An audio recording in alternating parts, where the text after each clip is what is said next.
Meron pong isang babae na lumapit sa isang mahusay na pastor.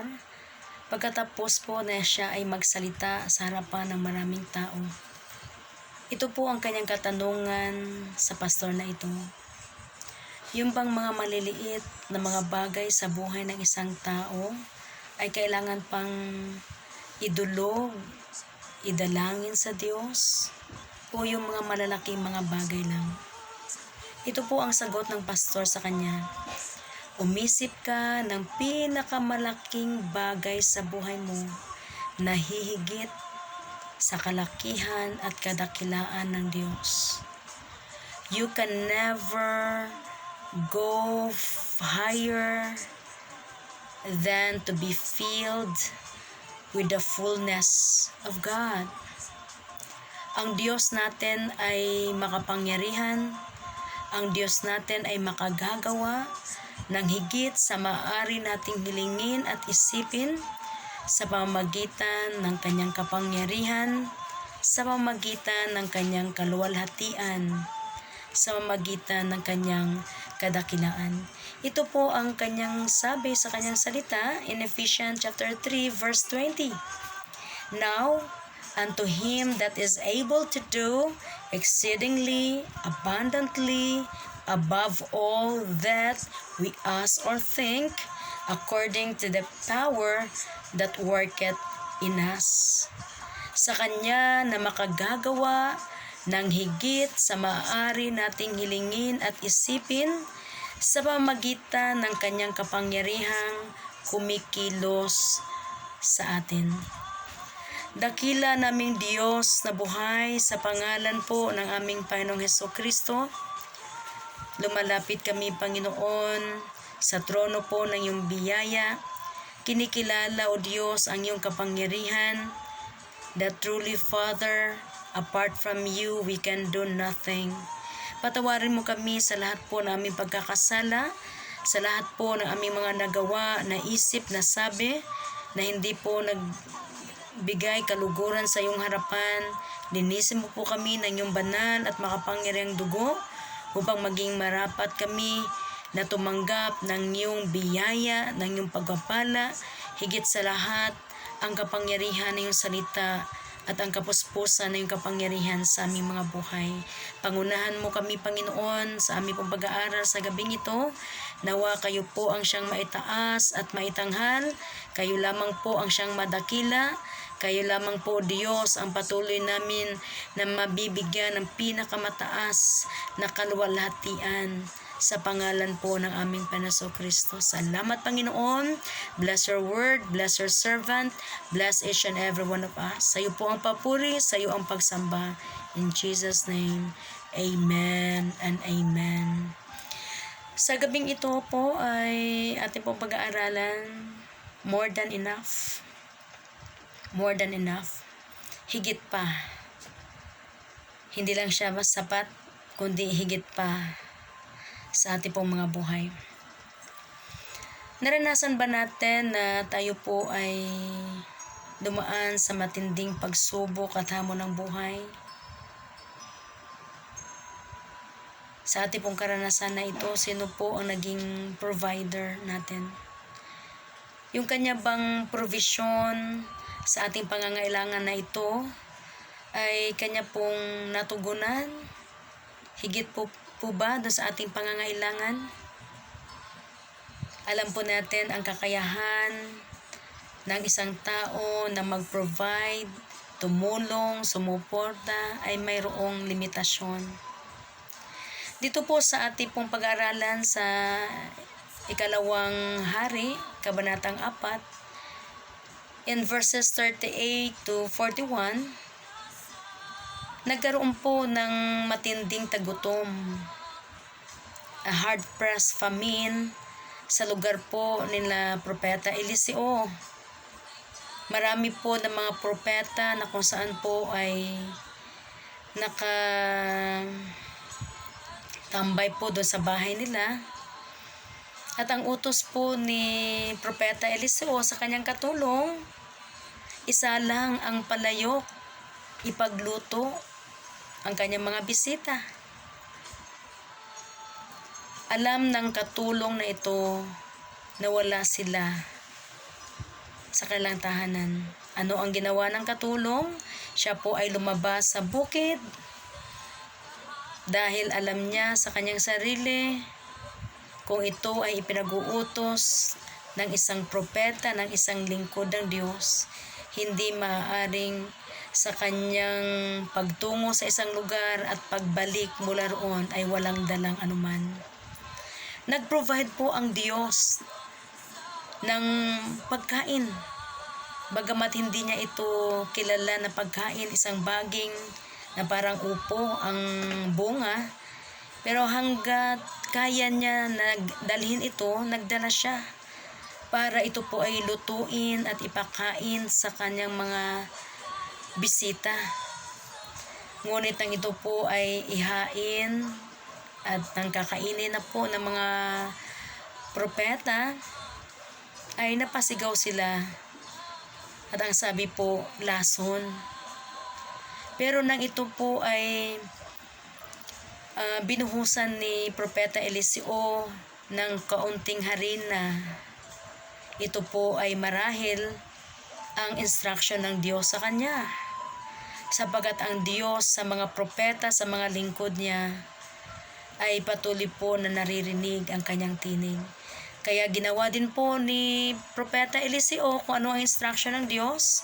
Binihusan po ng kakaunting harina ang pagkain na yon, at nang ito po ay nagawa, kumain muli ang mga propeta, sila po ay nakakain. Wala naman pong nangyari. Nandun po ang provision ng Panginoon. Alam ni Propeta Eliseo, alam din ng mga propeta na sa kanila pong pagtungo sa tahanan ni Propeta Eliseo ay hindi sila maaring hindi mapapakain.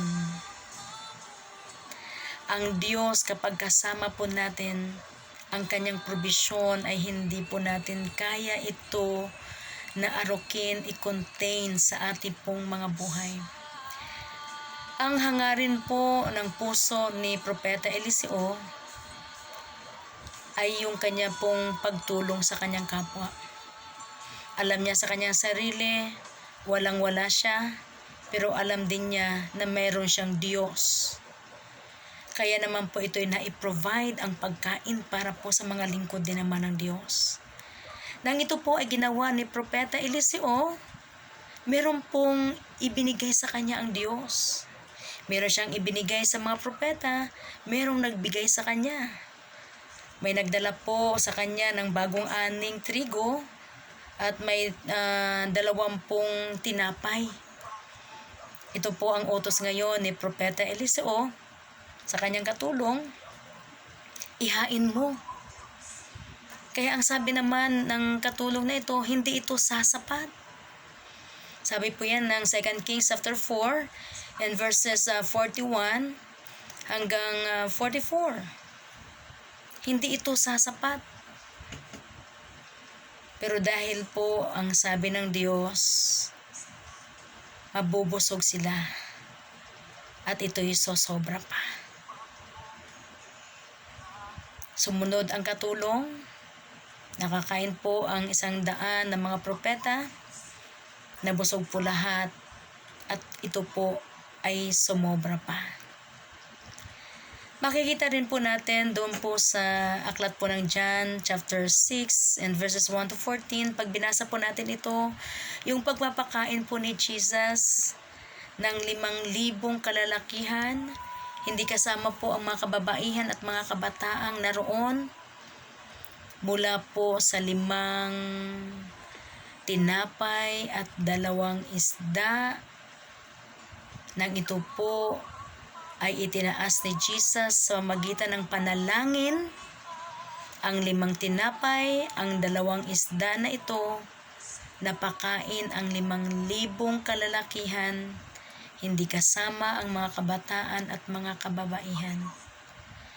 Mga magulang ko at mga kapatid, anumang panalangin na ating itinataas at idinudulog sa ating Panginoon, sa mga problema, sa mga pagsubok, sa mga hamon ng ating mga buhay. Tandaan po natin, walang hindi kayang gawin ang Diyos. Lahat ng bagay ay kayang gawin ng Diyos. Ito rin po ang kanyang sabi sa Jeremiah 32 verse 27. Ako ang lumikha ng lahat ng tao, walang bagay na mahirap para sa akin. Napakapalad ng isang tao na totohanang nakilala ang Diyos, nakilala ang Panginoong Hesukristo sa kanyang buhay. Dahil sa panahon po ng ating kawalan, sa panahon po ng ating mga pangangailangan, once na tayo po ay dumulog, lumapit, itinaas natin ito sa ating Diyos sa buhay, hindi po maaaring hindi magpamalas ng dakilang bagay ang ating Diyos sa buhay. Ang kanya pong pagiging omnipotent God, tunay po na ito ay ipinapakita sa lahat po ng kanyang nilikha. His power is seen in creation.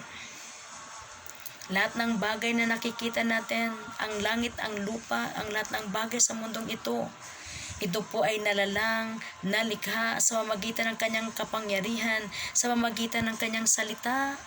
God is too powerful na kung saan po ay kaya din naman na maging ang malalaking bagay na mga problema at suliranin natin, sa palagay natin ito ay malaki, kayang-kaya po na ito'y katagpuin ng ating Diyos. Ang Diyos natin ay siya po ang makapangyarihang Diyos na posible na magbago ng ating mga buhay. Mula sa isang kawalan, mula sa isang lugmok na kalalagayan, katulad ng kanyang ginawa doon sa babaeng balo sa 2 Kings chapter 4. Namatay ang kanyang asawa, naiwan silang mag-ina, ng kanyang mga anak naman ay gustong alipinin ng isa sa kanyang pinagkakautangan. Nang ito po ay dumulog sa lingkod ng Diyos kay Propeta Eliseo,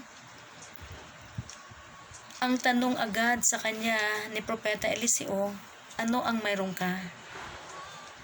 Mga magulang ko at mga kapatid, sa oras at panahon ng ating pangangailangan, sa oras at panahon ng ating mga kaguluhan, mga problema, kabigatan sa buhay, mahalaga po na mayroon tayong pananampalataya.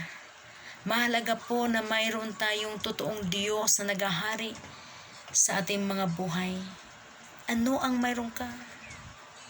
Ang sagot ng babae, kakaunting langis. Ang langis na ito ay sumisimbolo ng banal na espiritu na siyang kapangyarihan ng bawat isa na kumikilala sa ating Diyos sa buhay.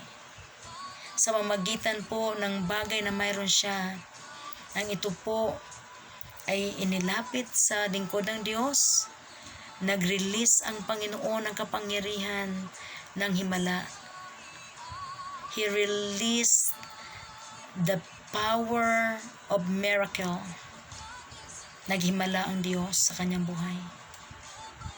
Hindi lang basta nabayaran ang kanyang mga utang, kundi ito po ay higit pa na kung saan ay tumugon sa pangangailangan ng mag-ina na ito. Sapat, higit pa at sapat sa kanilang mga buhay. Kaya po, sa mga may Kristo, may Jesus sa kanyang puso, umasa po tayo na ang kapangyarihan po ng Espiritu ng pagpaparami, ang Espiritu ng himala mula sa Diyos, ito ay ating lubusan po na mararanasan. Ang kapangyarihan po ng Diyos ay nakikita rin po kumikilos sa panahon na kung saan ay hindi nga natin kaya. Ang punto po, ang kabuuan ng punto ng panalangin ay yung paghingi natin sa Diyos na gumawa ng mga bagay na hindi natin kayang gawin. Ang kanyang kalakasan, ang kanyang kakayahan. Ang Diyos po ay inilalagay ang isang tao sa isang kalalagayang imposible na sitwasyon upang maipamalas niya, maipakita niya ang kanyang kapangyarihan, ang kanyang kaluwalhatian, na kung saan po ay pinatunayan ito ng Panginoon sa buhay po nila Abraham at kay Sarah. Ano yung hindi nila kayang gawin? Matagal nang mag-asawa, pero wala silang anak. Pero dahil sinabi ng Diyos na magkakaanak si Sarah, bagamat si Sarah po ay tumawa si Sarah dahil sa kanya pong edad, imposible. Pero dahil sa sinabi ng Diyos, nangyari po ito. Dumating naman ang pagkakataon na sa pagbigay ng Panginoon kay Abraham ng anak na si Isaac, yung hiningi ng Panginoon sa kanya na ihandog si Isaac, hindi po nag-alinlangan si Abraham na sundin ang kalooban ng Diyos, sapagat naniniwala siya na ang Panginoon, naniniwala siya kapag ang Diyos ay humingi, kapag tayo po ay sumunod, ang Diyos ay may kakayahan na ito po ay ibalik sa atin ng higit sa ating mga inaasahan. He considered that God is able to raise people even from the dead. Naniniwala kasi si Abraham na kaya niya na buhayin ang isang patay. Dahil sa Diyos, walang imposible. Walang mahirap para sa Kanya. God directed Moses and the Israelites to leave Egypt. Yung direksyon din ng Panginoon kay Moses, kanyang instruction, alisin ang mga Israelita doon sa bansang Ehipto at dalhin doon sa lupang pangako, na ang kanilang ruta po ay ang malawak na dagat na pula. Imposible na makatawid, pero sila po ay nakatawid sa pamamagitan ng kapangyarihan ng Diyos. The Lord miraculously opened the sea so that the Israelites could pass through, but He closed the sea over the Egyptians' army. Nothing is impossible with God. Wala pong imposible po sa ating Diyos. Kay Prophet Elisha, minsan pa po sa buhay po ni Propeta Eliseo, napaligiran po ito ng mga army po, ng mga sundalo ng hari. Hari po ng Aram, na nakasakay po sa mga kabayo, no, with horses and chariots. Kompleto po ang mga dalang armor para hulihin po si Prophet Elisha. Pero nung ang kanya pong katulong po ay nagpanik dahil sa kanya nakikita napakaraming mga army po ng hari na naroon sa palibot. Ang Propeta Eliseo, sinabi niya sa kanyang katulong, huwag kang magpanik. Relax ka lang.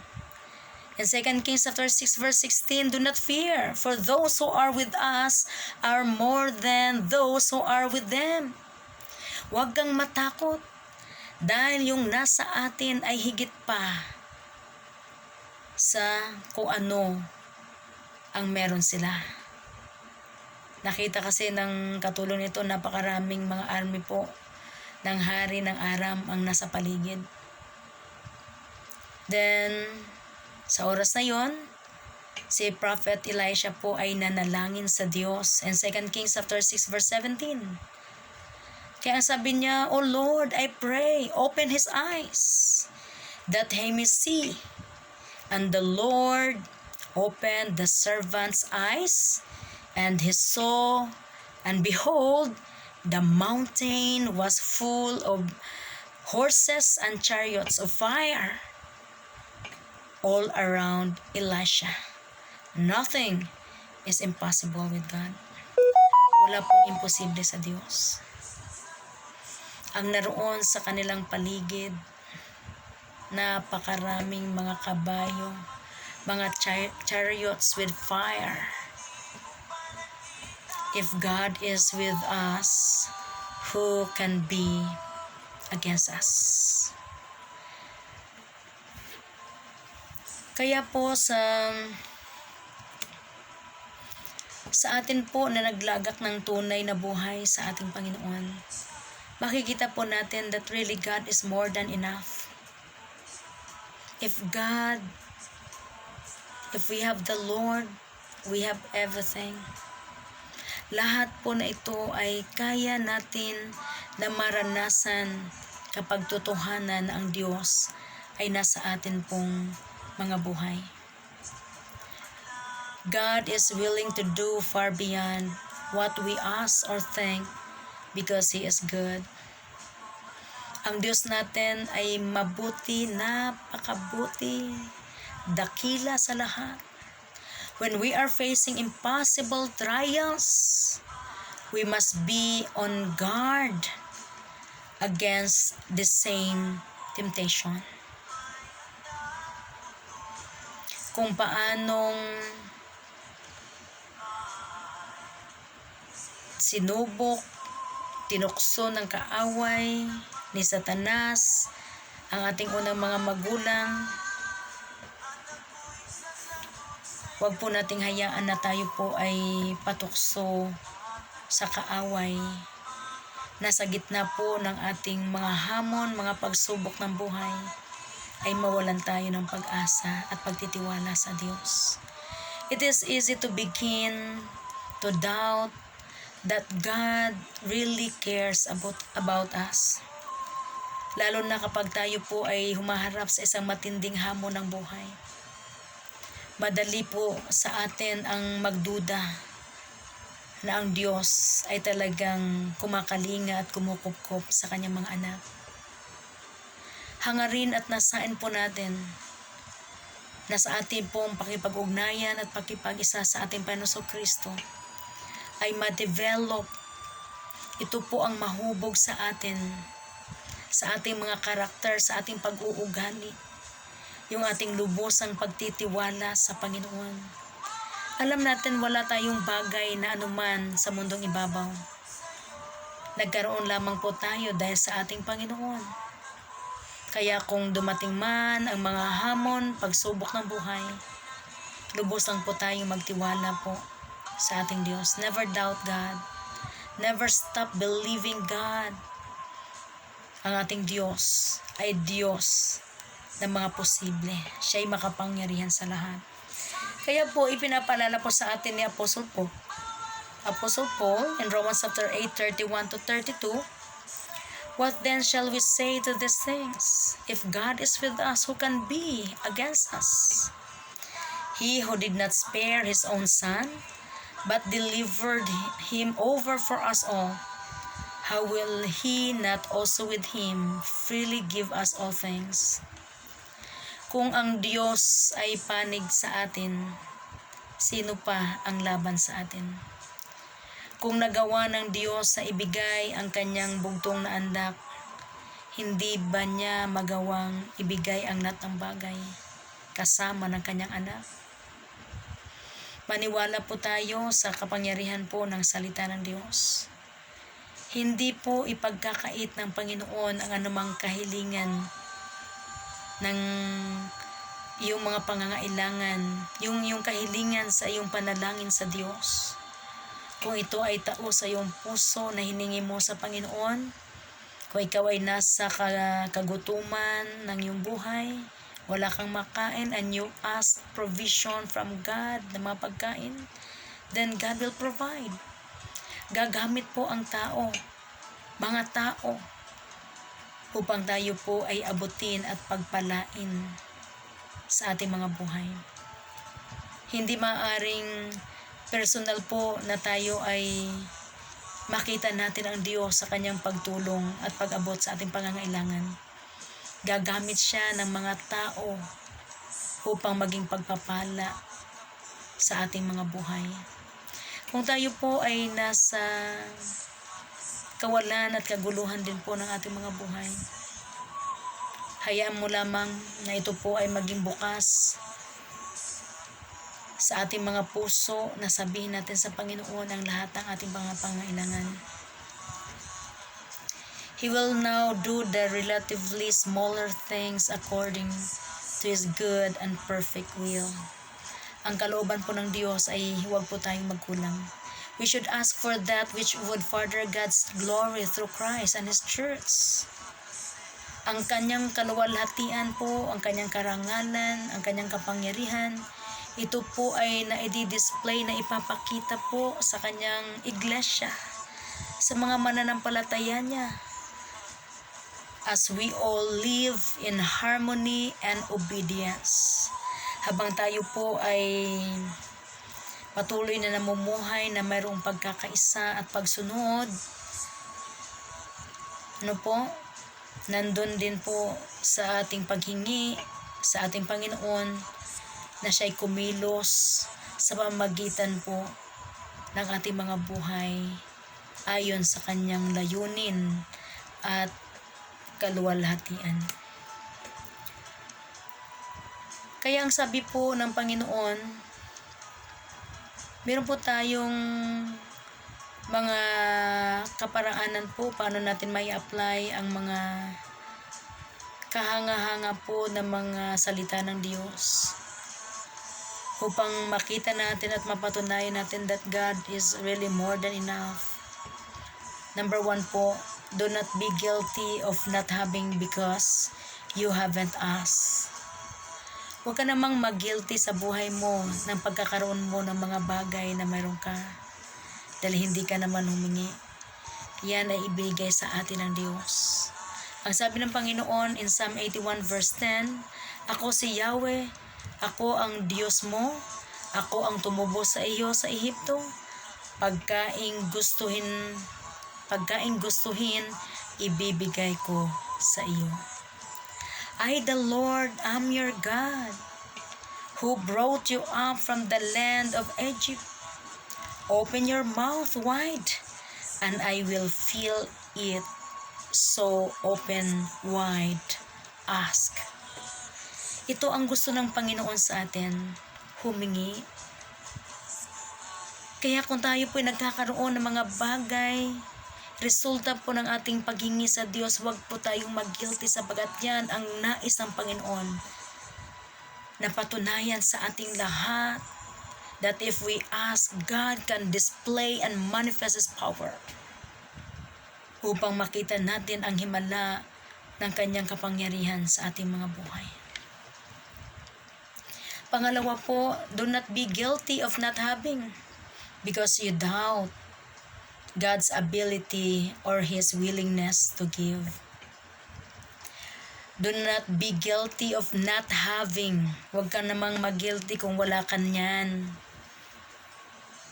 Dahil ikaw ay nagduda ka sa kapangyarihan at kakayahan ng Diyos. Yung kanyang willingness na ibigay ito. Huwag kang mag-guilty kung hindi ka naman nagkaroon dahil sa iyong pagdududa. Nothing is impossible with God. As the loving Father, He will give good gifts to His children who ask. Kaya yung mga anak ng Diyos, yung mga mananampalataya, yung lagi nilang umaasa sa Panginoon, sa bawat minuto, segundo, sa bawat pagkakataon ng kanyang buhay, laging humihingi ng tulong. Laging humihingi ng awa at habag ng Diyos. Kaya po, ibinibigay niya yung mga mabubuting mga regalo, mga kaloob na ito sa mga anak niyang humihingi sa Kanya.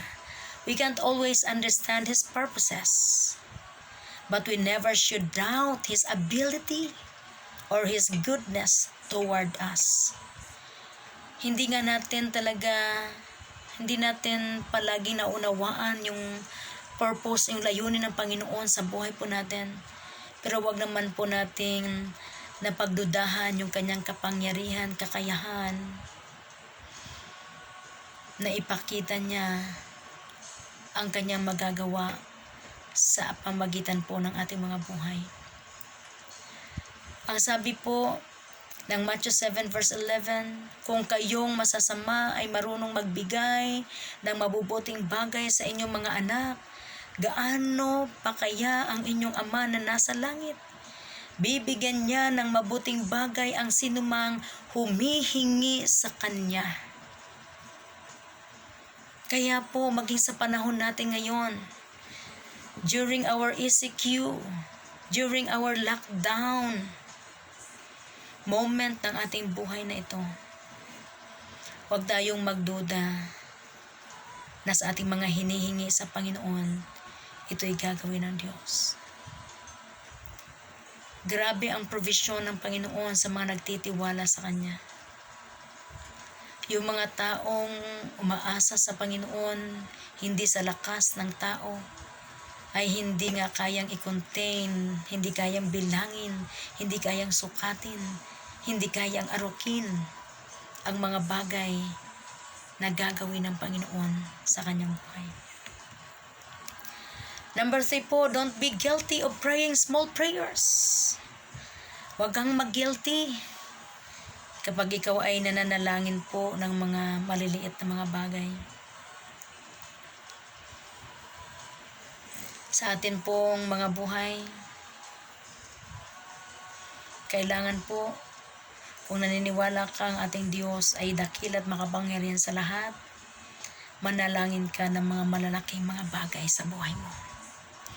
Yung great future, yung magandang kinabukasan, sapagat yan po ang plano ng Panginoon sa atin. Jeremiah 29:11, for I know the plans I have for you, a plans to prosper you and not to harm you, a plans to give you hope and a future. Kaya kung tayo po ay nananalangin para sa buhay natin, para sa pamilya natin, sa mga anak natin, sa mga negosyo, sa mga ipinagkakatiwala sa atin ng Diyos, o even po sa pangangailangan ng church, lalo na po ang Gideon Church, ang pagkakaroon ng sariling lote para pagtayuan ng Gideon Church ng JIL San Leonardo, yung pong pagkilala sa kapangyarihan ng Diyos ng bawat matatapat na mga manggagawat miyembro ng JIL Church San Leonardo ay mapagpapala ng Panginoong sobra. Yung i-bless ng Panginoon ang gawa ng ating mga kamay. Yung mamamangha tayo sa resulta ng ating pagtitiwala sa ating Diyos na makapangyarihan sa lahat. Assuming that it is in line with His will and for His glory. Ang sabi po ni Phillips Brooks, pray the largest prayers. You cannot think a prayer so large that God in answering it. Alam natin po, kasi sinasabi mong napakalaki ng iyong mga ipinapanalangin sa Diyos. Napakarami mong mga panalangin. Pero lahat ng yun po ay hindi kayang pantayan ang kalakihan, ang kadakilaan, at ang tunay na kapangyarihan ng ating Diyos upang tayo po ay kanyang katagpuin. Number 4 po, pray for yourself and for this church. Pray for yourself and for this church that for His glory, God would do through us. Idulog natin, ipanalangin natin sa Diyos ang ating mga sarili. Maging ang church na ating kinabibilangan para sa kanyang kaluwalhatian. Pag sinabing kaluwalhatian ng Diyos, yung kanyang presensya, yung kanyang pagsama. Dahil sa tiyak na pagsama ng Panginoon, walang imposible sa ating Diyos. God will do miracles through us if God His presence is with us, within our family, within the church that God has trusted unto us. Do not try to doubt the ability of God in us. Kung ang 2,000 denaryo na pambili ng tinapay ay pinagdududahan na ito ay magkakasya sa ganong karaming tao nakakain, wag naman ang Diyos ang pagdududahan mo. God is so great. God is so powerful. Pray for the Lord to multiply our few loaves. Hindi lang ito tumutukoy po sa pagkain, sa tinapay, kundi yung kakaunting pera na mayroon ka. Yung kakaunting bagay na mayroon ka na sinasabi mo sa iyong sarili. Kakaunting kakayahan na mayroon ka, kakaunting karunungan, kakaunting kaalaman, kakaunting katalinuhan. Idulog mo at ipanalangin yan sa Panginoon na mag-release ng multiplication ang Diyos upang mahayag ang karangalan at kaluwalhatian ng ating Diyos. Pray for the powerful conversion of many sinners. Pray for the repentance and holiness for His saints. Yung pagiging banal ng kanyang mga anak, ng kanyang mga mananampalataya, ng kanyang mga lingkod. Pray that He will be glorified in His church and in Christ Jesus. Pray that God in all generations will keep and sustain us and His promises unto us. Dakila naming Diyos sa buhay sa pangalan ng aming Panginoon Kristo.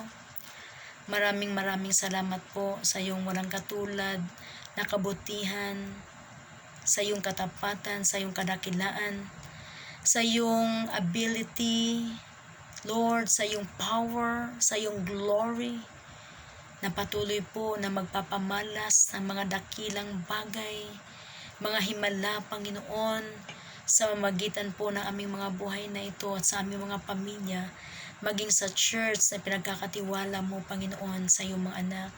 Maraming salamat po sa patuloy mo na pagkakaloob ng mga pangangailangan po mula sa pinakamatanda hanggang sa pinakabatang miyembro ng JIL Church San Leonardo, maging ng Jesus is Lord Church Worldwide, sa panguna po ng aming Spiritual Director, Bishop Brother Eddie Villanueva, maging Panginoon sa pinakamatanda hanggang sa pinakabatang mamamayan ng bansang Pilipinas, Luzon, Visayas, Mindanao, sa pangunguna po ng aming Pangulong Rodrigo Duterte, O Lord, 10 po ng mga piling mga opisyal, mga lingkod bayan ng bansang Pilipinas mula sa pinakamataas hanggang sa pinakamababa, Panginoon, na posisyon ng bansang ito. I-bless mo, Panginoon, lahat po ng mga frontliners, lahat, Panginoon, ng mga pasyente, lahat ng mga apektado, Panginoon, ng COVID-19. Lord, release complete healing, O Lord, in the name of Jesus. Hindi mo lang sila pagagalingin, Panginoon, sa physical, sa material, financial, kundi ang kagalingan din ay dumaloy ang kagalingan sa kanilang spiritual na mga buhay, Panginoon. Salamat po, because really you are more than enough. Really, you are more than enough. Sa iyo na makagagawa ng higit sa maaari naming hilingin at isipin sa pamamagitan ng iyong kapangyarihang naghahari po sa amin. Pagharian mo kami, Panginoon, ang aming mga puso, ang aming mga buhay, ng iyong walang katulad na kapangyarihan, upang lahat kami, O Diyos, ay patuloy na maglalakbay sa mundong ibabaw na punong-puno ng katagumpayan, Panginoon, sa aming mga buhay. Maraming salamat po. Alam namin, Panginoon, lahat kami ay tumanggap ng mga pagpapalang higit po sa aming mga inaasahan sa gabing ito. Kaya selyuhan po ito, Panginoon, sealed by the blood of the Lord Jesus Christ of Nazareth. Ang mga pagpapalang ito, balutan mo ito ng banal mong dugo, Panginoon, at kayo lamang po ang siyang maitataas at maitatanghal. Maraming salamat, Panginoon. I-bless mo ang iyong mga salitang Ephesians chapter 3 verse 20. I-bless mo, Panginoon, ang salita mo and 2 Kings chapter 4, O God. Hallelujah, verses 38 to 44, O Lord, in the name of Jesus. Maraming salamat, Panginoon. Sa iyo po ibinabalik ang lahat ng ito, ang papuri, ang pasasalamat, ang pagsamba at pagdakila sa pangalan ng Ama, sa pagpapala at biyaya ng Anak, sa pangalan po namin Panginoon Kristo, at ang pagsama po ng Banal na Espiritu Santo ngayon, bukas at magpakailan-kailanman. Sa iyo po ang papuri. In Jesus' name we pray. Amen and amen. God bless. Thank you.